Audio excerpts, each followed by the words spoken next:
Yo nerds, and welcome back to Nerds of a Feather. I'm Finn, and Telltale Games. They're just like an overbearing high school boyfriend. It starts off innocently enough. He soon realizes exactly what you like and starts barraging you with a million gifts just like it, to the point that it just becomes too much, and you need to call off the relationship because you're your own person, damn it. You're your own independent person who doesn't need someone like him to dictate what you like and stop you from becoming the person that you want to be. You know, not that I know from experience. It's just that, I wanted to. Damn you, Red. Yeah, I'm sure most of us are at least familiar with Telltale Games and their infamous closure in 2018. Though they were bought out in 2019, and we've already been seeing them get back in it with Wolf Among Us 2 and The Expanse having been announced. Remember when the trailer for The Expanse was shown off at the Game Awards and the host made a big deal about Telltale's return, and then nobody knew what the hell they were looking at even after the title was dropped? No, actually, I can answer that for you. No, you don't. Because everybody watching this forgot The Expanse was a thing that was happening until I mentioned it 20 seconds ago. I have no idea how successful Telltale's comeback will be, but that aside, it's still exciting to think about what projects they could be doing in the future. There's obviously all their story-driven stuff, but for me, the series I want to see revived the most is the Poker Night at the Inventory series. At first, the Poker Night games seem like your standard Texas Hold'em software. However, pull back the curtain a bit and holy crap! Todd Howard. Okay, sure, crossovers are nothing new, but Pinati still stands on its own thanks to how laid back the crossover is. No teaming up for an epic duel, no combinations people have requested for years, just 4 random characters playing a good old game of poker, and having casual conversations jam-packed with fan service. The seeds of the game's development started in early 2009, with Telltale gauging interest of fans about a sequel to their 2005 release, Telltale Texas Hold'em. This had the same basic idea as the Poker Night games we know today, with a group of 4 characters playing a game of Texas Hold'em alongside the player, and them having humorous conversations as the game progresses. While the team liked that aspect of the game, it was decided that using licensed characters would be more appealing than the generic characters on offer in Tetha, which I definitely agree with, because this first game... Boris, can I ask you a question? No. Okay. It's a bit, tank. Regardless, the first entry of the Poker Night series was released in 2010 and included Max from Sam & Max, Strong Bad from Homestar Runner, Heavy from Team Fortress 2, and Tycho. And let us not forget the sequel that was released in 2013, which brought Sam in, as well as Brock Sampson from the Venture Brothers, Ash from The Evil Dead, and Claptrap. Yeah, these games are a lot of fun. Unfortunately, though, the series stopped after only 2 games, and there haven't been any plans to revive it as far as I'm aware. To add insult to injury, the games were actually delisted off of Steam after the 2018 closure. I was actually planning on getting the second game for the sake of this video, and that was a fun night, thanks for asking. That said, I still think it could be fun to envision what a third game could look like, and what fun characters could be brought in. Or at the very least, characters that I would want to be brought in if I were in charge for some fucking reason. However, when there really is no inherent limit to the characters that can be included, it's fair to ask what self-imposed limits we should put on ourselves going in. What's the cutoff year in terms of release date? Are there any specific franchises or companies that are automatically off limits? Are there any mediums that should have more or less representation than others? Please hold as we find you a representative that can answer your questions.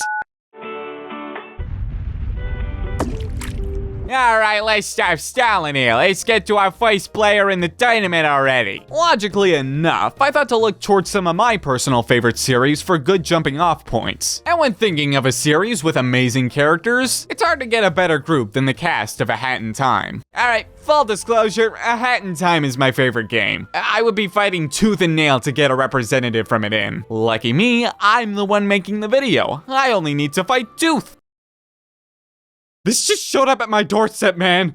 I don't know whose it is or where it came from. It's covered in blood. I don't know what to do. In A Hat in Time, you play as the quote-unquote hecking cute Hat Kid on her journey through multiple different lands to retrieve her spaceship's missing power source, the timepieces. Considering the main lead herself isn't the most chatty of space beings, we'll need to dive into the expansive sidecast for our contestant, landing a good candidates for sure, but I believe there's only one man for the job.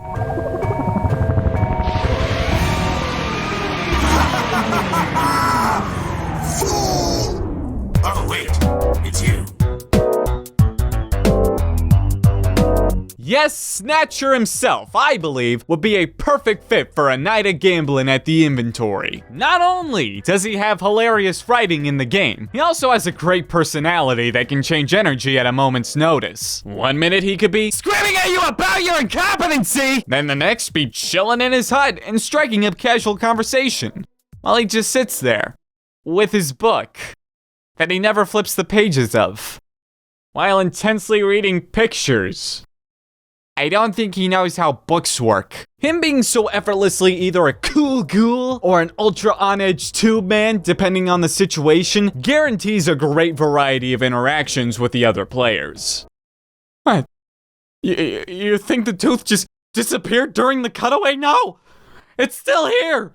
My drama is still real! So, the Poker Night games normally take a look at main characters in the respective series. Secondary characters aren't really given the spotlight. And don't get me wrong, it's not an active detriment to the game's quality. I just think there's some missed potential in not highlighting the sidecast of these franchises. While we already discussed Snatcher as a good example, I think I know someone else that fits the bill.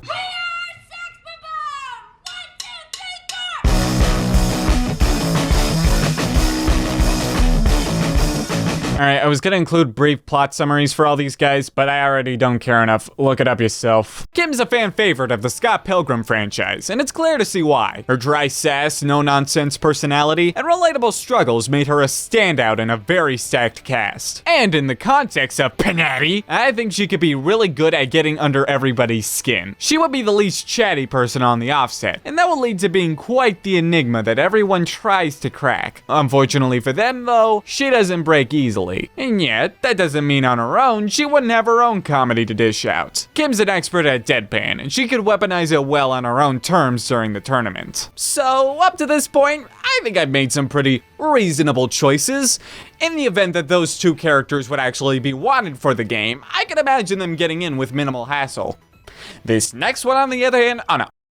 Never gonna happen. Not within the hate death of the universe, and call me crazy, I don't think the chances afterwards are too good either. But who cares? I never said I needed to be realistic with my choices. The stock song we play while putting people on hold has already looped 14 times by now. So with all that said, who said that green felt could only be used on the game table? It's the Muppet Show with our very special guest star, Mr. Don Knotts.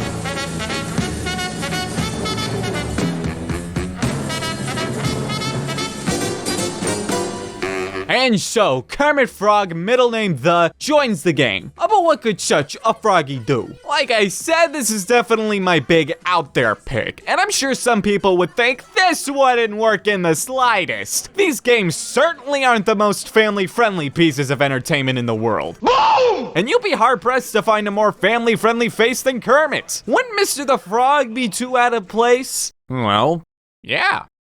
And that's exactly why it would work. The juxtaposition of Kermit being in an establishment filled with booze, gambling, and very violent patrons would be a gold mine of opportunity. You could really have fun writing for him and his crazy out there reactions to everything going on. I'm Kermit the Frog, and I told you I want my Kermit the Frog t-shirt. Though saying that, Kermit ain't just a passive observer, no siree. He's been the director of a gang of weirdos for decades at this point. He knows when to put his not oft shown on footage foot down. I think a lot of people forget how much, for lack of a better term, edge there is to Kermit. He certainly does not fancy himself a pushover. But make no mistake, this is still Kermit the Frog. A guy who's palled around with goddamn Elmo would have a few questions for the psychopathic ghost who has martyred?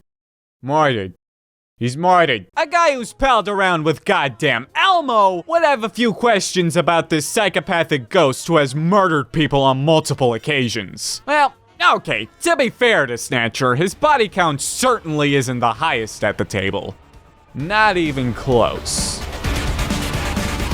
Oh, also, Kermit's model needs to look as much like an actual Muppet as possible. Give him stuff like mottled wires on his wrists and have us never actually see him from the waist down. It would be amazing to make it look like he's actually being puppeteered while playing. Well, anyways, back to this bozo.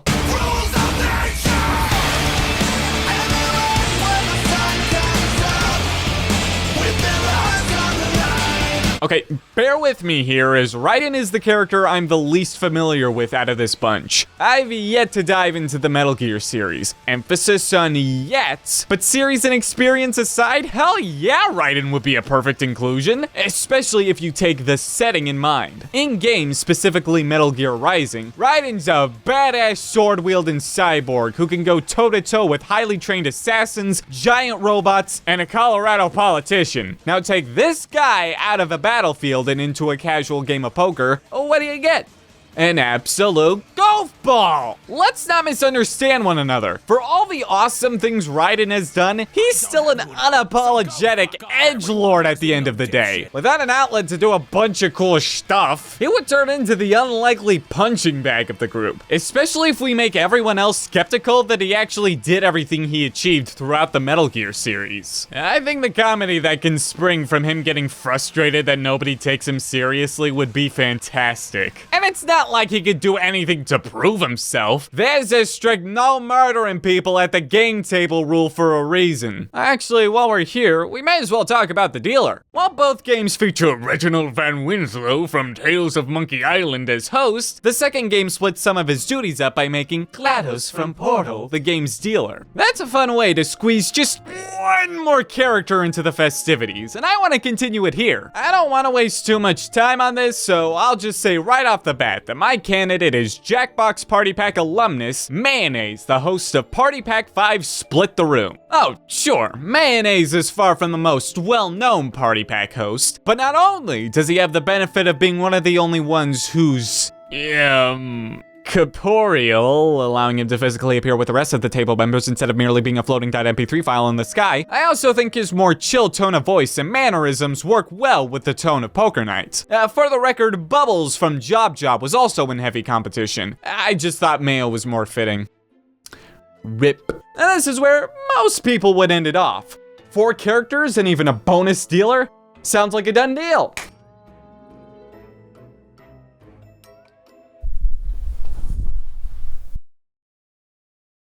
Do I look like most people? I'm a gamer, which means I want more, and because I don't have to worry about budget or practicality or the well-being of my developers, I say there's a prime opportunity to add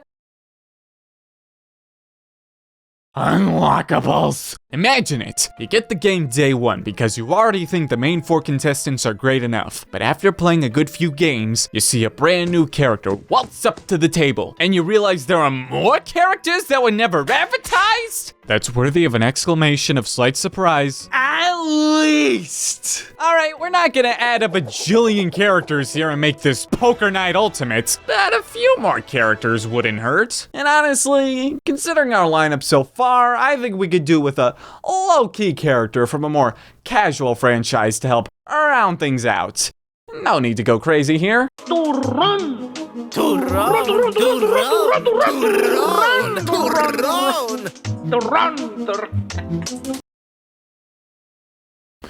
Maybe I'm being a bit too boring here.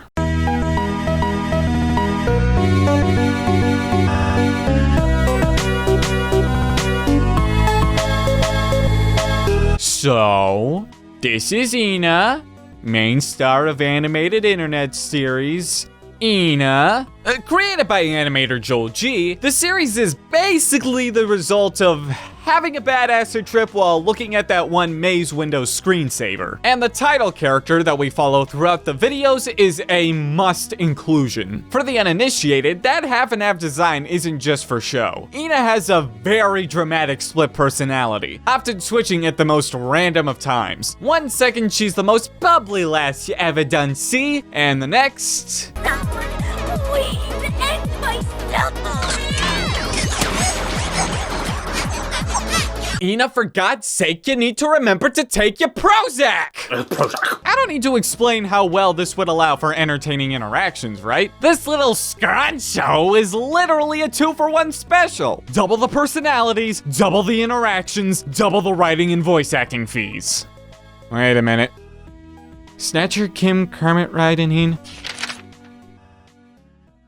Uh-oh. Yeah, there's one small thing I've forgotten to include in this hypothetical Telltale game. A Telltale character. It would stand to reason that Telltale would want a character that's appeared in a project developed by them, as evidenced by Sam, Max, and Strongbad being in the previous Poker Night installments. And thusly, I went on a mighty quest through Wikipedia and sifted through my offerings. Amongst your Walking Deads, your Batmans, your Wolf Among Us, came some promising candidates, but I eventually landed on Raymond Langston from famous game CSI Deadly Intent for Microsoft Windows, Xbox 360, Nintendo DS, Wii. Okay, no, actually, it's this dingus. Wait, cut!